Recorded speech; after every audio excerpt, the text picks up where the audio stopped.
Salut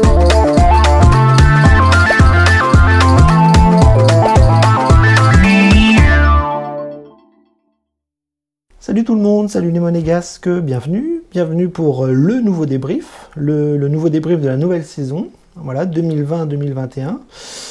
Et donc on commence, voilà, donc je vais essayer de faire des débriefs un petit peu plus courts, enfin je vais essayer parce que je trouve que les années passées c'était un peu long, et donc je vais essayer un petit peu de concentrer les réflexions, les infos, enfin, tout mon ressenti par rapport au match. Donc voilà, c'est parti, on commence. Donc première journée de Ligue 1, et donc Monaco recevait Reims. Et dans un contexte, on va dire plutôt favorable, hein, je veux dire on recevait, voilà, premier match à la maison. Un 11 se mettait en place avec Kovac, on l'a vu dans la préparation, voilà, on a eu très peu de surprises à l'annonce de l'équipe mise en place. Donc on avait Lecomte, Aguilar, Ballot, Badia et Disasi derrière, milieu de terrain à 3 avec Fofana, Tchouaméni, Golovin, et devant on avait Onyekuru à gauche, Chelsea à droite et Ben Yedder devant. Donc les forces de Monaco, c'était un petit peu celle-là, c'était le fait de recevoir, le fait d'avoir une équipe qui se mettait en place, d'avoir un nouveau coach qui avait un semblant de philosophie aperçue dans les matchs de préparation. Donc on avait envie de voir ça, on avait envie de voir le pressing, l'intensité, ce que demande le nouveau coach, et puis de voir des joueurs un petit peu prendre à bras le corps ce match, et puis essayer de faire rêver un peu les supporters. Au niveau des faiblesses, on a vu que c'était un petit peu comme les années passées, on avait quand même pas mal d'absents, hein. Il y a du Covid, il y a des blessés, il y a des réathlétisations, en plus on retrouve toujours les mêmes, donc on avait une infirmerie qui était assez remplie, mais au niveau du 11, on n'avait pas de surprise parce qu'on n'a pas eu d'absents majeurs. Et par contre, oui, sur le banc, au niveau des faiblesses, on avait quand même un banc assez faible avec beaucoup de jeunes et des joueurs qui seront peut-être pas là dans un mois et demi. Et au niveau de l'adversaire, voilà, on avait Reims qui lui est une belle équipe, hein. On sait qu'ils ont fait une belle saison l'année dernière, ils ont fait des belles saisons les années passées. C'est vraiment un club bien structuré, voilà, intelligent, des joueurs qui sont quand même plutôt pas mal. Et on a vu qu'à Monaco, aujourd'hui encore, on a vu les qualités de cette équipe. Voilà, globalement, pour mettre en place le contexte de cette première journée. Alors, bon, je ne vais pas rentrer dans les détails cette année, je ne vais pas faire des résumés précis, je ne vais pas parler des actions et tout ça, je vais essayer de donner mon avis général un petit peu sur le match. Et donc le score, vous le connaissez tous, voilà, il est de 2-2, on a fait match nul, et pour moi c'est un mauvais résultat, puisque quand on commence chez nous à domicile, et qu'on reçoit une équipe comme Reims, on se doit de gagner, on se doit de bien commencer. Et on s'aperçoit qu'à Monaco, les débuts sont toujours un peu difficiles parce que, encore une fois, on n'a pas gagné. L'année dernière, on avait même perdu contre Lyon. Dans un contexte, j'allais dire similaire, pas vraiment, mais voilà, un mercato pas fini, une équipe qui sera peut-être pas celle-là dans plusieurs semaines, etc., etc. Mais bref, voilà, on commence pas très bien, on a même failli perdre. Voilà, parce que globalement, c'était une petite remontada pour Monaco avec un 2-0 en première mi-temps. Un petit but juste avant la mi-temps qui nous fait revenir à 2-1.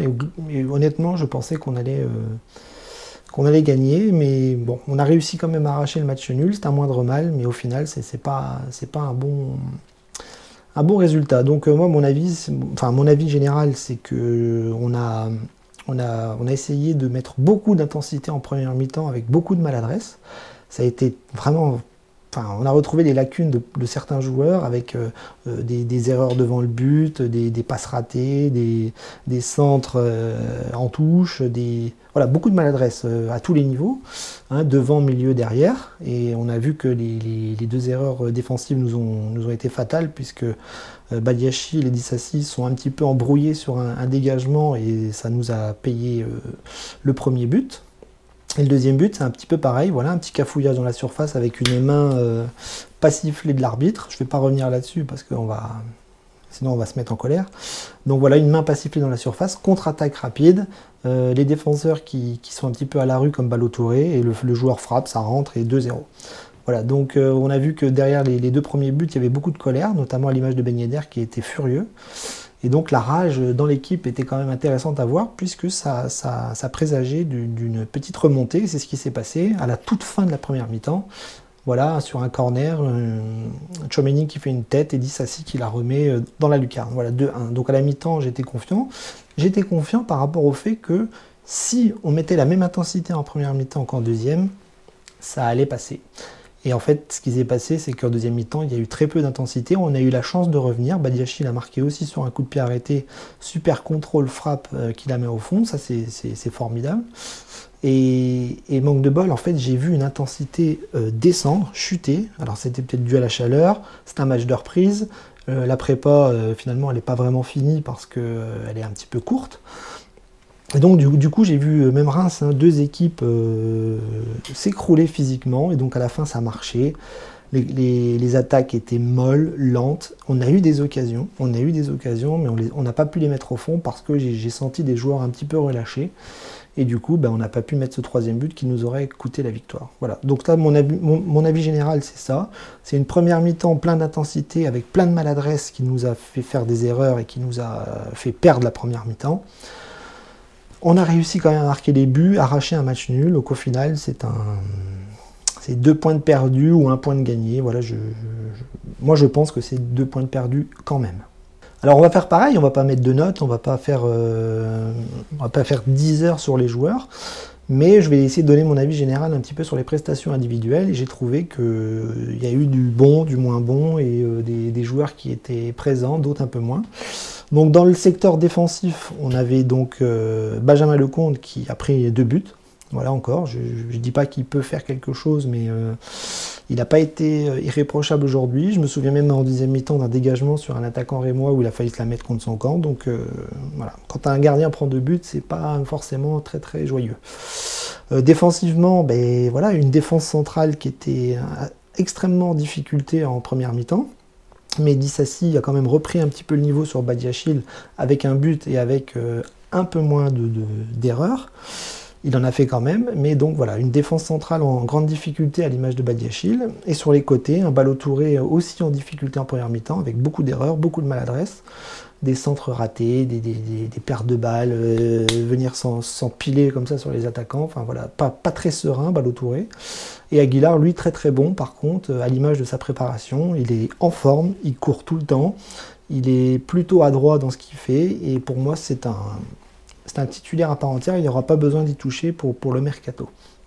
Au milieu de terrain en difficulté aussi en première mi-temps, avec des erreurs, des absences Ils avaient du mal à se trouver, ils avaient du mal à trouver les attaquants, les transitions avaient du mal à se faire entre la défense et l'attaque, donc des milieux de terrain un petit peu compliqués. Même si Tchouaméni, par exemple, a montré quand même un certain impact physique, et que sur le premier but, c'est aussi grâce à lui qu'arrive à la chercher de la tête. Fofana en sentinelle comme ça, c'était moyen. Je pense qu'il est capable de beaucoup plus fort, et on a vu en deuxième mi-temps qu'il était cuit.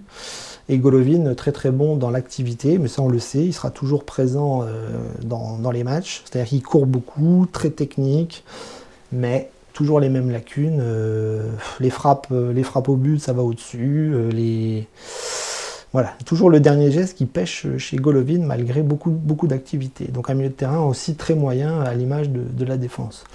Et puis devant, on a vu aussi le nouveau système avec les pistons, non c'est pas vraiment des pistons, mais les deux ailiers, Gelson et Onyekuru, qui ont eu deux premières mi-temps un petit peu différentes. Onyekuru beaucoup moins en vue, et un Gelson Martins très très actif, avec Aguilar notamment, donc on voit que le côté droit marche plutôt bien, et un côté gauche un peu plus compliqué avec Ballo et Onyekuru.